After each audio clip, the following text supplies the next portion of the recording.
अस्सलाम वालेकुम and welcome to our channel. Last video में हमने YAML फाइल्स को देखा था कि किस तरह से हम YAML फाइल लिख सकते हैं। इस वीडियो में हम लोग डॉकर कंपोज को जानेंगे। अगर आप एप्लीकेशन को मल्टीपल कंटेनर्स में चलाना चाहते हैं, जैसे एक कंटेनर ऐप का, दूसरा डेटाबेस का, तीसरा कैशे का, तो सबको मैनुअली रन करना बहुत मुश्किल होता है। तो इस मुश्किल को डॉकर कंपोज फाइल हल करती है। डॉकर कंपोज को आप एक मल्टी कंटेनर मैनेजर समझ सकते हैं, जो आपके कंटेनर को एक साथ एक कमांड से बिल्कुल सही तरह सही सीक्वेंस में चलाता है, सिर्फ एक फाइल के ज़रिए, जिसको हम डॉकर कंपोज फाइल कहते हैं। एक ही फाइल में आप पूरी एप्लीकेशन का सेटअप लिख देते हैं और एक ही कमांड से सब स्टार्ट हो जाता है। उसके बाद अगर आपने स्टॉप करना है या स्केल करना है, तो वो सब भी एक एक कमांड से आप कर सकते हैं। तो चलें प्रैक्टिकली हम करके देखते हैं। जैसा कि यहाँ पे मैं एक डॉकर कंपोज फाइल बना लेता हूँ। जब भी आपने डॉकर कंपोज फाइल बनानी है, तो यहाँ पे उसकी एक्सटेंशन या तो YAML या फिर YML ये होगी। अब इसके अंदर आप अपनी डॉकर कंपोज फाइल लिख सकते हैं।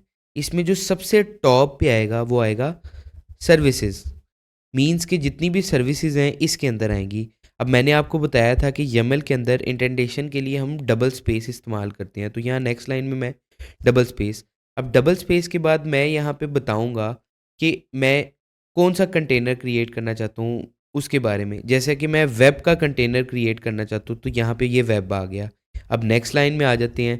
अब यहाँ पे अगेन दो स्पेसिस के साथ मैं वेब की सारी कॉन्फ़िगरेशन जो जो चीज़ें हैं मैं यहाँ पे बता सकता हूँ। जैसे कि इस कंटेनर के लिए मैं इमेज कौन सा यूज़ करूँगा मैं वो बता सकता हूँ। उसके बाद इसमें पोर्ट्स कौन सी यूज़ होंगी मैं वो बता सकता हूँ। अब पोर्ट्स मल्टीपल हो सकती हैं, तो इसलिए यहाँ पे मैं फिर से डबल स्पेस के साथ यहाँ पे मल्टीपल पोर्ट्स की लिस्ट बता सकता हूँ। तो इस तरह से आप भी एक सैम्पल कॉन्फ़िगरेशन बना सकते हैं और यहाँ पे अब मैं इमेजेस दे सकता हूँ। जैसे कि यहाँ पे मैं अपनी इमेज एनजिनिक्स की इमेज दे देता हूँ जी, एनजिनिक्स लेटेस्ट ये मैं यूज़ करना चाहता हूँ।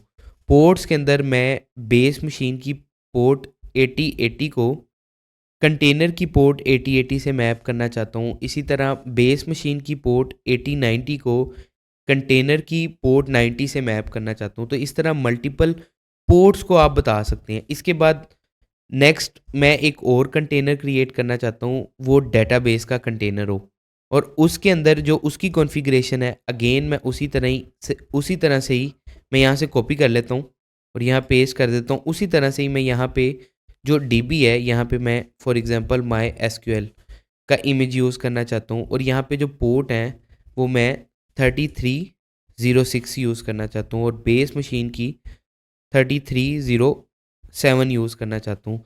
तो इस तरह से मैं यहाँ पे पोर्ट्स बता सकता हूँ। अब पोर्ट्स के अलावा मैं वॉल्यूम भी माउंट कर सकता हूँ। जैसे हम वॉल्यूम यहाँ पे माउंट करना चाहते हैं, तो वॉल्यूम के लिए मैं अगेन यहाँ पे बेस मशीन का वॉल्यूम, जैसा कि बेस मशीन में होम यूबुंटू इस फोल्डर को मैं माउंट करना चाहता हूँ वार लिब MySQL। इस तरह से मैं वॉल्यूम्स को भी माउंट कर सकता हूँ। मीन्स मैं अगर आपको सिंपल दिखाऊं, तो ये जो हमने लिखा था डॉकर रन, और रन के साथ हम जैसे जैसे लिखते थे, जैसे -p पोर्ट के लिए यूज़ करते थे, -v वॉल्यूम के लिए यूज़ करते थे, इस तरह ही आप एग्जैक्ट डॉकर फाइल में एक डॉकर कंपोज फाइल में एक ही दफ़ा सारा लिख सकते हैं। और इसके बाद अब मैं चाहता हूँ कि अगर ये जो DB वाला कंटेनर है ये पहले क्रिएट हो और पहले क्रिएट होने के बाद वेब वाला कंटेनर क्रिएट हो, तो यहाँ पे मैं उसके लिए डिपेंड्स ऑन इसको यूज़ कर सकता हूँ कि मीन्स ये डिपेंड किस पे करता है, DB वाले कंटेनर में। अब आपने ये बड़ा ख्याल रखना है कि यहाँ पे की और वैल्यू, इसमें कॉलन के बाद यहाँ पे स्पेस हो और उसके बाद यहाँ पे आपने जब लिस्ट यूज़ करनी है तो यहाँ पे डैश के बाद स्पेस हो। ये आपने इंटेंडेशन का YAML लैंग्वेज में बहुत ख्याल रखना है।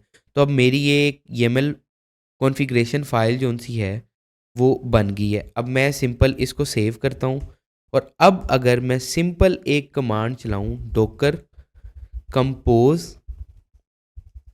अब तो इस एक फ़ाइल से मैं इस डॉकर कंपोज फाइल को रन कर सकता हूँ और दो कंटेनर्स क्रिएट कर सकता हूँ। तो अब अगर मैं अभी ये रन करूँगा तो मेरा एरर आएगा, क्योंकि डोकर कंपोज अभी इंस्टॉल नहीं है। जैसे कि मैंने यहाँ पे लिखा तो ये एरर आ गया, तो मैं एपीटी के साथ एपीटी इंस्टॉल डोकर कंपोज, तो इसको मैं इंस्टॉल कर लेता हूँ।